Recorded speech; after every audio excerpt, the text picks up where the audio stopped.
ठीक, ये फोन फेंक दिया था क्या?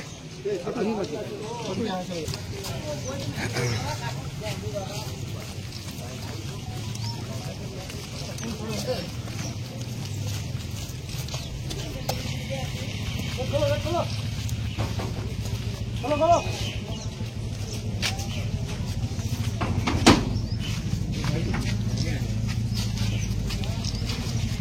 বিধায়ক জীবন কৃষ্ণ সাহার বাড়িতে নিয়োগ দুর্নীতি তদন্তে ইডির হানা, ফের ফোন ফেলে দেওয়ার চেষ্টা তৃণমূল বিধায়কের। সূত্রের খবর, এদিন ইডির আধিকারিকরা বাড়িতে আসতেই কার্যত পালিয়ে যাওয়ার চেষ্টা করেন জীবন কৃষ্ণ সাহা। ফেলে দিলেন ফোন। বাড়ির লাগোয়া জঙ্গল থেকে উদ্ধার হয় ফোন। বাড়ির লাগোয়া পুকুরের পাশ থেকে কেন্দ্রীয় বাহিনীর জওয়ানদের সঙ্গে নিয়ে জীবন কৃষ্ণ সাহার ফোন উদ্ধার ইডির। বিধায়ককে ফের বাড়িতে নিয়ে গিয়ে শুরু জিজ্ঞাসাবাদ।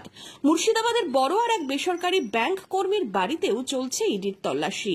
ইডির তল্লাশি চলছে রঘুনাথগঞ্জের জীবন কৃষ্ণ সাহার শ্বশুর বাড়িতেও। এর আগে 2023 সালের 14 এপ্রিল বড়োয়ার আন্দি গ্রামে জীবন কৃষ্ণ সাহার বাড়িতে শুরু হয় সিবিআই এর তল্লাশি। মোবাইল পুকুরে ছুঁড়ে ফেলে দেন তৃণমূল বিধায়ক। 17 এপ্রিল তাকে গ্রেপ্তার করে সিবিআই। এবার ফের ইডির হানা তৃণমূল বিধায়ক জীবন কৃষ্ণ সাহার বাড়িতে।